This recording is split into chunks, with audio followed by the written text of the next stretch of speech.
Assalamualaikum warahmatullahi wabarakatuh. Halo Sobat CKN semua, kembali lagi bersama saya Mr. Host di podcast kita semua, podcast Bincang JKN di Lubuk Fornia.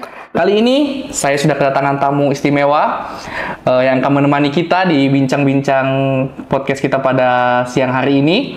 Dia adalah Kak Dodit Prasetyawan. Ya, Kak Dodit ini adalah verifikator ya Kak ya? Ya. Staf verifikator dari bagian PMU, BPJS Kesehatan Kantor Cabang Lubuk.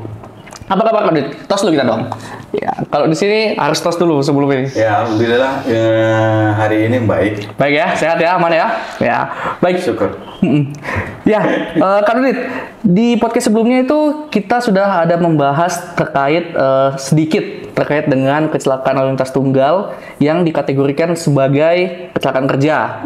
Nah, itu ada sedikit dibahas waktu kita membahas terkait dengan KLL kemarin ya di episode sebelumnya. Dan yang memberikan penjaminan di kondisi seperti itu adalah BPJS Ketenagakerjaan, bukan BPJS Kesehatan. Nanti diluruskan ya kalau misalnya saya ada keselip ya, salah ya. Nah, jadi di kali ini, podcast kali ini kita akan membahas lebih lanjut terkait kecelakaan kerja dan penyakit akibat kerja yang khususnya bagi peserta BPJS Kesehatan dari atau peserta program JKN dari segmen PPU swasta.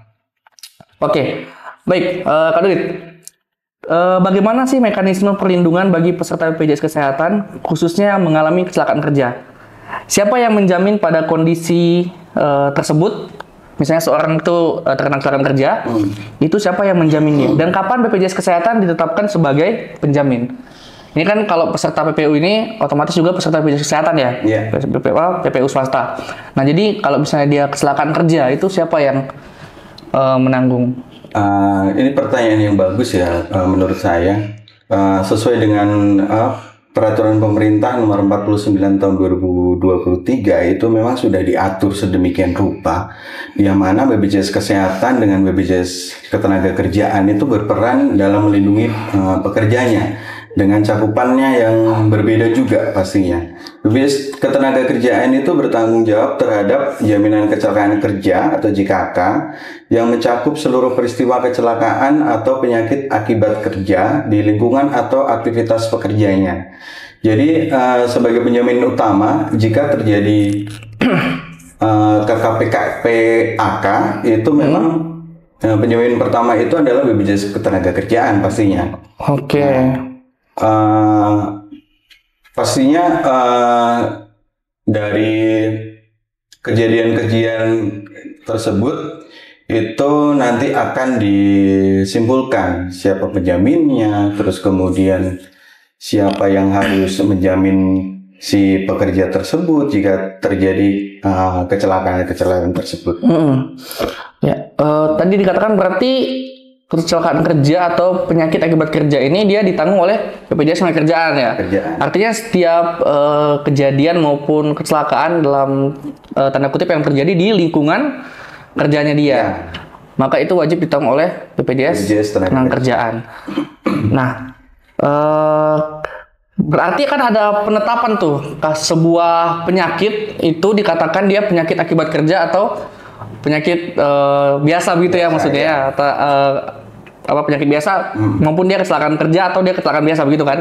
Nah, bagaimana mekanisme penetapan suatu penyakit itu sehingga penyakit itu bisa disimpulkan dan ditetapkan sebagai penyakit akibat kerja mulai dari awal sampai ditetapkan oleh fasilitas kesehatan atau rumah sakit, dan berapa lama untuk batas waktu penetapannya itu? Skema penetapannya itu seperti apa? Kalau untuk prosesnya itu diawali dengan identifikasi ya di fasilitas kesehatan pasti. Jadi nanti dari tenaga medis atau DPJP itu kan memang sudah menyimpulkan apakah memang ini kondisinya adalah penyakit akibat kerja atau bukan begitu. Nah kemudian dari pemberi kerja atau fasilitas kesehatan tersendiri itu dalam kurun waktu 2 kali 24 jam itu harus wajib melaporkan ke BPJS Ketenagakerjaan dengan kondisi-kondisi penyakit yang memang terjadi dugaan akibat penyakit akibat kerja. Gitu. Berarti dia biasanya sih kalau yang untuk setahu saya itu memang seringkali kami berkoordinasi dengan BPJS Ketenagakerjaan apabila ada kasus-kasus yang serupa. Memang dari keputusan itu nanti dari BPJS Ketenagakerjaan itu akan memutuskan dalam kurun waktu 30 hari. 30 hari baru dia ditetapkan sebagai penyakit akibat kerja atau bukan begitu. Gitu. Oke, baik. Berarti tadi yang menentukan itu adalah fasilitas kesehatannya ya? Ya, Paskesnya ya yang menentukan ini. yang menentukan awalnya itu. Awalnya itu, dugaannya apakah ini PAK atau yang biasa itu Paskes ya? Paskesnya. Oke, baik. Ya, kemudian kalau misalnya dalam hal peserta itu butuh perawatan segera, namun statusnya ini belum ditetapkan, kan tadi agak lama ya, 30 hari ya penetapannya ya. Ini belum ditetapkan nih sebagai apakah dia penyakit kerja, akibat kerja, atau karena kecelakaan kerja, atau karena penyakit biasa begitu kan. Nah, siapa yang menjadi penanggungnya? Dan juga bagaimana jika misalnya pada akhirnya dia akan ditetapkan sebagai bukan penyakit akibat kerja begitu kan? Ya. Bagaimana itu? Di peraturan pemerintah nomor 49 tahun 2023 itu memang sudah disampaikan yang mana jika misalkan ada pasien-pasien dalam kondisi emergensi atau darurat itu boleh dilayani terlebih dahulu di fasilitas kesehatan. Dengan penjaminan sementaranya itu adalah BPJS Kesehatan. Sampai nanti dinyatakan ini apakah memang kategorinya penyakit akibat kerja atau bukan. Begitu. Jika keputusannya itu sudah ada dari BPJS Ketenagakerjaan, maka nanti penjaminan pasiennya itu nanti dialihkan ke BPJS Ketenagakerjaan. Begitu. Berarti sementara BPJS Kesehatan dulu yang menanggung ya. Tentu dalam artian dia harus jadi peserta BPJS Kesehatan dulu ya. Betul. Peserta program JKN dulu. Iya, pesertanya harus aktif dulu ya. Kalau misalnya dia tidak aktif kan nggak bisa ditanggung oleh. Betul. Oke, baik. Dan satu lagi BPJS Ketenagakerjaan itu juga menanggung pekerja-pekerja yang sudah terdaftar. Terdaftar sebagai jaminannya BPJS Ketenagakerjaan pastinya. Berarti kalau tidak ya kemungkinan besar itu tidak bisa ditanggung. Baik. Jadi emang persyaratannya tetap harus aktif BPJS program JKN-nya dulu ya, peserta JKN-nya dulu untuk bisa ditanggung sementara oleh BPJS Kesehatan. Sambil menunggu keputusan apakah memang penyakit dari peserta tersebut atau pasien tersebut adalah PAK atau bukan. Gitu ya? Oke. Nah, kalau untuk prosedur yang harus atau hal-hal yang harus disiapkan oleh peserta maupun pekerja ini dari suatu perusahaan saat terjadi kecelakaan kerja maupun PAK tadi, penyakit akibat kerja, agar bisa dijamin itu bagaimana? Apa yang perlu dilakukan? Atau prosedurnya seperti apa untuk dari pemberi kerjanya? Pastinya perusahaan atau pekerja itu perlu segera melapor ya. Jika ada kejadian kecelakaan kerja atau PAK, penyakit akibat kerja, begitu harus segera melapor ke BPJS Ketenagakerjaan untuk mendapatkan penjaminan. Itu. Berarti misalnya melapor dalam kurun waktu 2x24 jam seperti yang awal saya sampaikan, itu segera melapor atau memang nanti berkoordinasi dengan fasilitas kesehatan. Berarti itu mekanisme dalam BPJS Ketenagakerjaan ya? Mekanismenya. Baik. Kalau jenis perawatan dari layanan medis yang di-cover untuk KK dan PAK ini apa aja?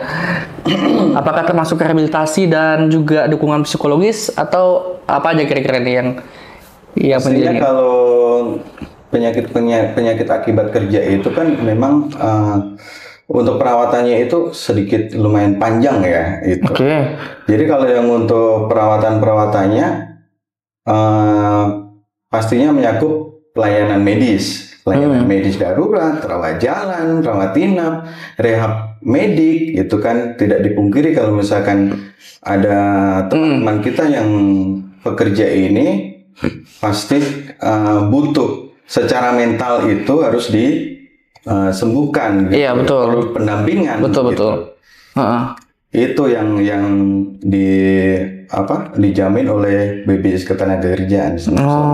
Iya, berarti termasuk itu ya dalam yang tadi ya, rehab medis dan dukungan psikologis tersebut ya. Karena psikologi itu memang menentukan apakah memang dia akan nanti lanjut kerja atau iya betul. bagaimana nanti kehidupan kedepannya kan? Iya. Misal memang kondisinya dalam keadaan yang parah gitu ya.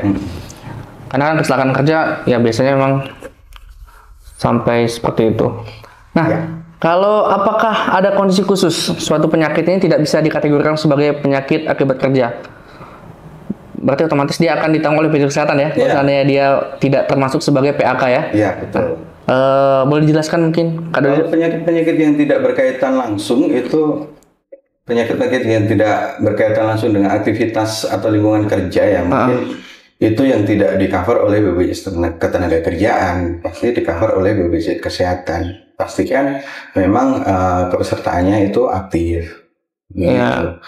Yang kalau misalkan banyak juga sih kategori-kategorinya itu memang untuk penentuannya itu kan memang bukan dari BPJS Kesehatan ya, dari BPJS Ketenagakerjaan ya. Nanti dari BPJS Ketenagakerjaan dengan BPJS Kesehatan dan fasilitas kesehatan itu biasanya akan koordinasi. Koordinasi. Apakah memang ini penyakit yang dijamin oleh BPJS Ketenagakerjaan atau tidak begitu? Iya. Gitu. Berarti dalam implementasi maupun di lapangan, prosedur di lapangan ada koordinasi ya antara BPJS Kesehatan dan Ketenagakerjaan ya. Selama ini ada hambatan nggak sih dari BPJS Kesehatan terkait dengan hal-hal seperti ini untuk koordinasi ini? Untuk saat ini ya alhamdulillah aman ya kalau selama kami berkoordinasi dengan fasilitas kesehatan dan BPJS Ketenagakerjaan itu aman-aman saja, lancar-lancar saja. Tapi beberapa hal yang memang sebagai catatan penting kalau menurut kita itu yaitu untuk menyimpulkan itu apakah menyimpulkan penyakit itu memang banyak keraguan-raguan sih. Berarti jadi memang harus sering-sering koordinasi. Iya, memang betul-betul harus penentuannya itu harus pasti ya. Ini sebenarnya dia masuk PAK atau tidak masuk ke dalam PAK begitu ya. Memang itu sepertinya akan pasti banyak pertimbangan di situ di dalamnya. Betul. Nah, kalau harapannya BPJS Kesehatan sendiri terkait dengan penjaminan KK dan PAK ini untuk melindungi tentunya lebih banyak lagi peserta, karena bagaimanapun juga kan bahwa peserta dari PPU swasta ini merupakan peserta BPJS juga, kesehatan juga kan. Seperti itu. Itu bagaimana kira-kira? Harapan kami BPJS Kesehatan dan BPJS Ketenagakerjaan itu sering kolaborasi lah dengan fasilitas kesehatan. Contohnya misalkan sering-sering menyediakan sosialisasi misalkan begitu ke perusahaan-perusahaan begitu agar dari pekerja di perusahaan tersebut juga paham itu hak dan kewajibannya seperti apa. Apalagi dengan kasus-kasus yang cukup tinggi ini PAK dan mengingat di wilayah kita banyak ini ya, banyak perusahaan ya. Betul, itu memang cukup tinggi.